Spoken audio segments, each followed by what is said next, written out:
was a quiet country in 1945. I was here as a war correspondent when the Americans came over to accept the surrender of Jap troops below the 38th parallel.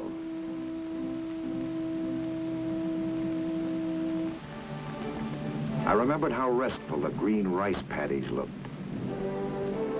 The peaceful villages and towns like Daejeon. It didn't amount to much like any small town anywhere, but it was home to these people. Seoul was different. It was a big town, the capital city, with 1.5 million people. And they were all gay.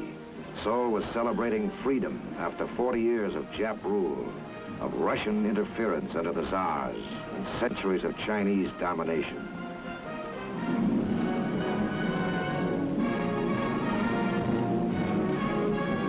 It was gay for these Americans, too.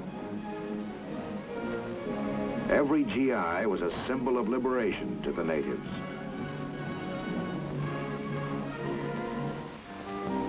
I learned something about Koreans. I learned that these people, so remote from us, strange even to their fellow Asiatics, were simple human beings who wanted to live in peace and independence.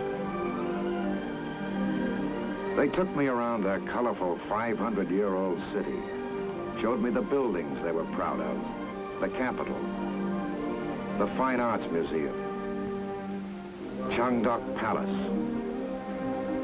Deok-su, the Chosen Bank building. It was a city of vivid scenes, an oriental blend of the ancient and modern.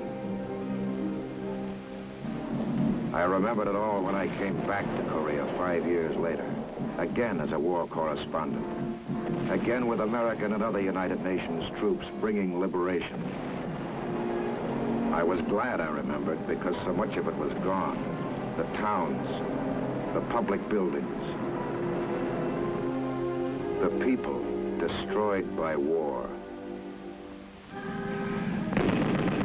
This time the liberation had to be fought for. Bitterly, heartbreakingly. This time there was no celebration and no gaiety. Tanks, not floats, paraded in the streets. And the air was filled with bullets, not confetti.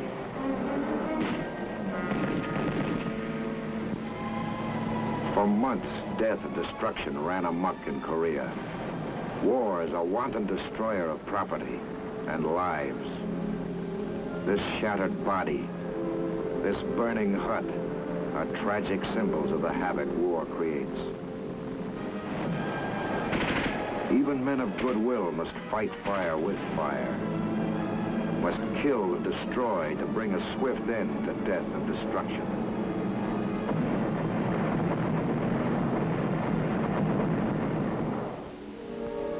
Our soldiers learned early, however, that in this battle there were terror and savagery beyond that of war alone.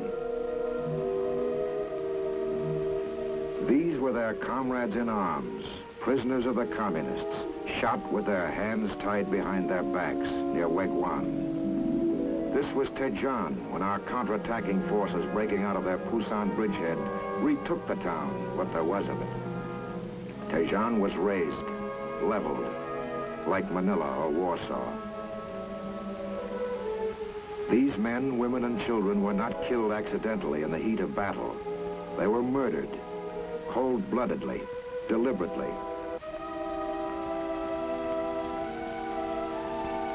Butchered to spread terror, to warn the survivors that if you didn't let the communist monster swallow you alive, he'd rather have you dead. The horror of Daejeon was only a pale reflection of Seoul, where a great city, the heart of a nation, was ravaged. Brilliant leadership and the hammer blows of a great fighting team, the Navy, Air Force, Army, and with other United Nations forces, had snapped the spine of the North Korean aggressor. The enemy was paralyzed, but communist fanaticism was determined that if it must perish, it would destroy what it could. Devouring these brave men, slaughtering the innocent, ruining, wrecking, laying waste. The public buildings that served as the nerve center of this capital city were gutted shells scooped out by fire and explosion. The factories became funeral pyres of this poverty-stricken people's hard-won hopes for economic betterment.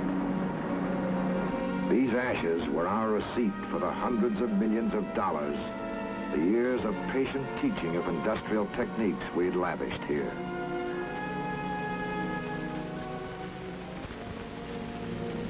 But Seoul was not unique, any more than Daejeon.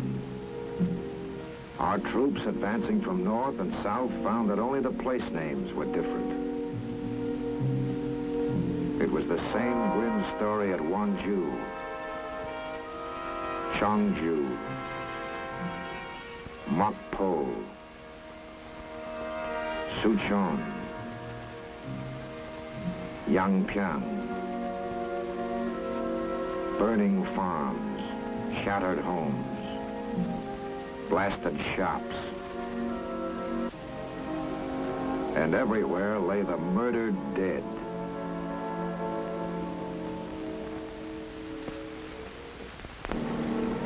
The scenery of destruction is monotonous. Atrocity stories keep repeating themselves. How can I tell you? What can I show you of the 10,000 human beings slaughtered in Seoul? Perhaps it isn't exactly 10,000. Perhaps the total figure right now is approximate, if that makes any difference. In time, we'll get a careful tabulation. We'll learn the exact number of the slaughtered, down to the last corpse. Of course, some atrocities will not be counted at all, because they were perpetrated on the living. Atrocities of the spirit. The heartbreak. The shattered families. The broken lives. All the dead, however, will be certified by the United Nations Commission on Korea. Each case will be thoroughly documented. The doubters and the cynics, the hard-boiled sophisticates who scoffed at the stories of Dachau and Buchenwald and called it propaganda will be able to check the record, if they wish.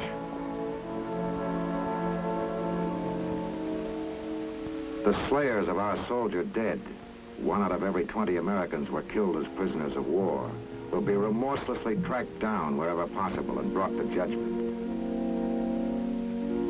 But what of the greatest atrocity of all, the instigation of this wanton war? What of the cynical murderers who ordered it? What penalty for them?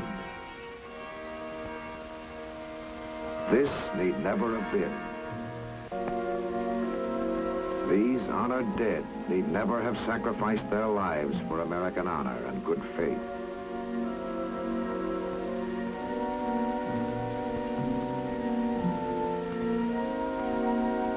These cities, these homes need never have been destroyed. These primitive North Koreans, these misguided fools need never have been led to the slaughter. Their minds and emotions set ablaze by false promises and giant lies, perverted by those who would make all mankind their dupes and their lust for world control. This communist imperialism is the real criminal. Its crime in Korea was a mistake, a costly one. Not for them, for us. We paid, and the people of Korea paid. because we refuse to see the criminal threat.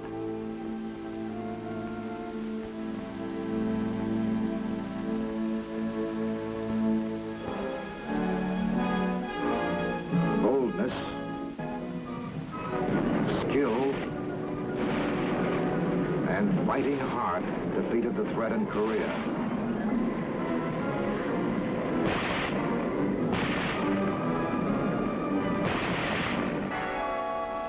But the criminal is still at large, its appetite for aggression unappeased. There must not be other Koreas in other lands. There will not be as long as we remain vigilant and strong.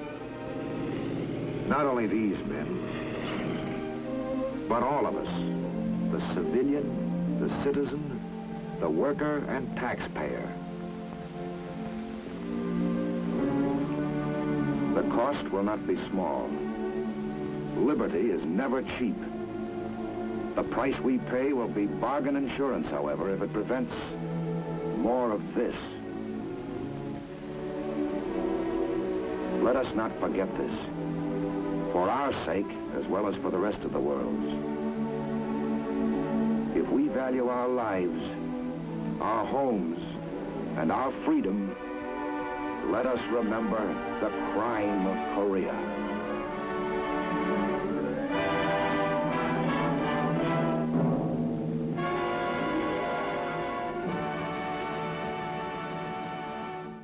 Thanks for watching. If you'd like to help us produce more compelling historical content like this, please like, comment below, and share this video with fellow history buffs. And of course, be sure to subscribe to help keep history happening.